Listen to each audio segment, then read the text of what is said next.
At the far western edge of Miami, where the last grid of suburban streets and canals runs straight into the sawgrass of the Everglades, wildlife teams occasionally pull a large constrictor snake out of the brush.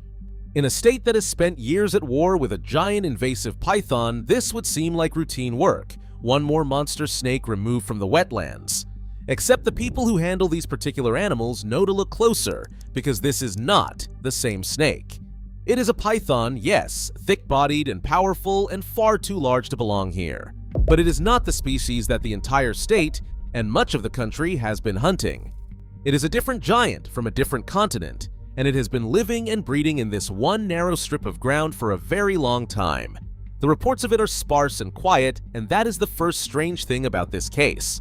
Over a span of years, in one small and specific pocket of land at the boundary between the Miami suburbs and the swamp, teams have recovered not just wandering adults but hatchlings and juveniles, the clear signature of a population that is not merely surviving but reproducing.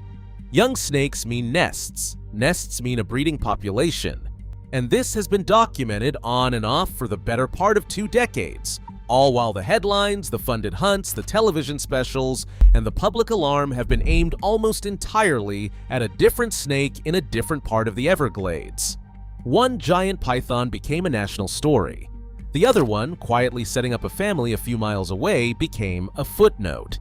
The wrong snake got famous. The animal in that pocket of West Miami-Dade is the northern African python, Python sebe. Often called the African rock python, it is one of the largest snake species on Earth in its native range across sub-Saharan Africa, and it is a completely separate species from the Burmese python that has colonized the wider Everglades.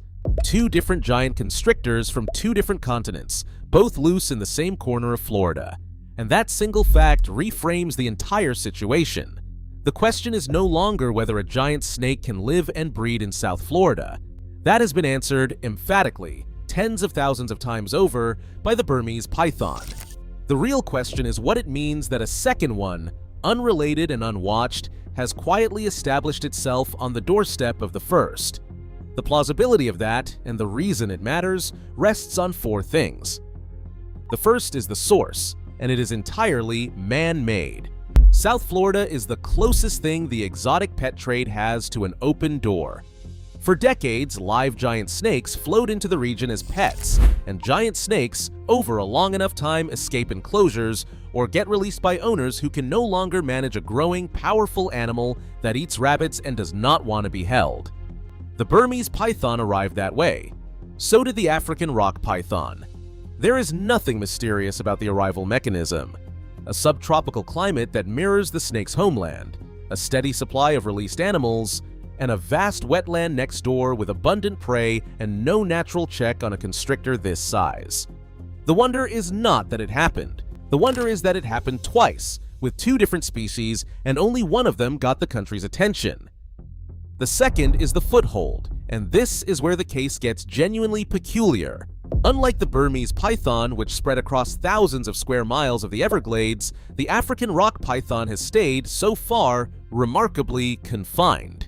It is established in a small, localized area on the western fringe of the Miami suburbs, right where the developed land meets the wild wetland, and for years it has largely stayed put. That containment is not the result of a wall or a control program that worked. It is closer to luck and geography, a population that took root in one specific patch of ground and has not, yet, made a serious push into the open Everglades to the west. It is small, it is local, and it has been persistently, quietly reproducing in that same small place, year after year, without the surrounding attention that its more famous cousin attracts. The third element is the animal itself, because the African rock python is not a lesser stand-in for the Burmese. It is its own formidable predator. In Florida, these snakes commonly run 10 to 16 feet long, thick and immensely strong, fully capable of taking down and eating mammals the size of dogs and cats, and there are documented cases of exactly that in the suburbs it borders. It is also known for a temperament that handlers describe as far more defensive and irritable than the relatively placid Burmese python. A large African rock python has big, sharp, recurved teeth, and a defensive strike from one can leave severe lacerations. This is a serious apex constrictor sitting at the edge of a major American city, and its reputation for aggression is one of the reasons the people who track it do so carefully. It is not bigger than the Burmese python, and that distinction matters, but it does not need to be bigger to be dangerous. If this is the kind of case worth following to the part where the science gets uncomfortable rather than merely alarming, subscribe. What comes next is the single specific concern that separates a contained curiosity from a genuine unknown, and the sensational claim about this snake that the evidence does not support. The fourth element is the barrier, and the barrier here is mostly just distance and time. What keeps the African rock python a footnote is that its small population and the enormous Burmese python population currently occupy different ground. The African snake pinned near the suburbs, the Burmese spread through the deeper Everglades to the west. And this is the point where biologists stop describing a curiosity and start describing a concern, because those two ranges are not separated by anything permanent. If the African rock python expands westward into the wetland, its territory would begin to overlap with the vast, established range of the Burmese python. Two closely related species of giant python, sharing habitat, breeding on the same schedule in the same swamp. Scientists have raised the possibility that under those conditions, the two could interbreed, and that hybrid offspring could combine traits in ways no one can predict. That is the quiet nightmare underneath this whole story. Not a bigger snake, but a blended one.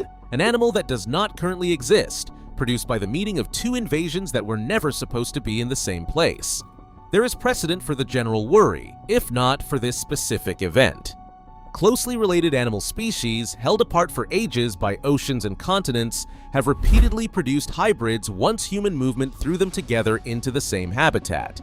And a giant constrictor is not known for being especially selective when the only available mate is a close relative.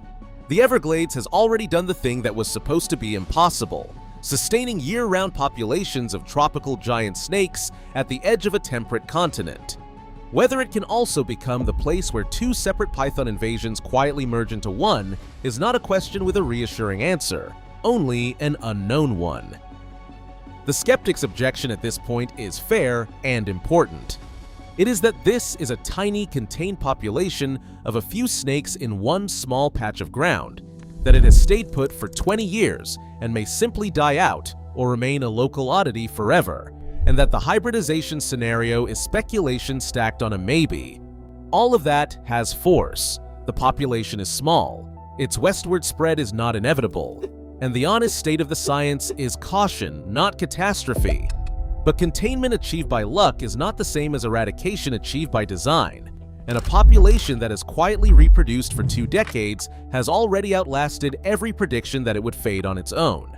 Small invasive populations are precisely the ones that are cheapest to ignore and hardest to erase once they have been ignored. And the history of wildlife in Florida is a long record of exactly that mistake. And there is one claim that has to be set aside plainly, because it circulates and it is not supported. The African rock python is frequently described as being bigger than the Burmese python, a larger monster waiting to dwarf the first. That is not accurate. In Florida, the Burmese python reaches lengths that match or exceed the African rock python, and no verified giant of this second species has rewritten that order. Nor, despite the concern, has any wild hybrid of the two been documented. The hybrid is a hypothesis about what could happen if two ranges collide. It is not a creature anyone has yet pulled out of a canal. The real story does not need the exaggeration, and the exaggeration only makes the true part easier to dismiss. So the situation sits where it has sat for years, which is unresolved. A second species of giant python from another continent breeds in a small pocket of ground at the western edge of Miami, a short distance from the sprawling population of the snake that made all the headlines. It has not spread far. It has not bred with its cousin. It has not become the monster the rumors promise. It has simply persisted quietly in the same narrow strip between the houses and the sawgrass, doing the one thing an established invasive population does, which is continue. Whether it stays contained in that pocket or one day slips west into the wetland to meet the other giant already living there is not something anyone can currently answer. The edge of the Everglades does not announce its intentions. It just keeps producing more snakes of both kinds, and waiting to see which way the second one goes.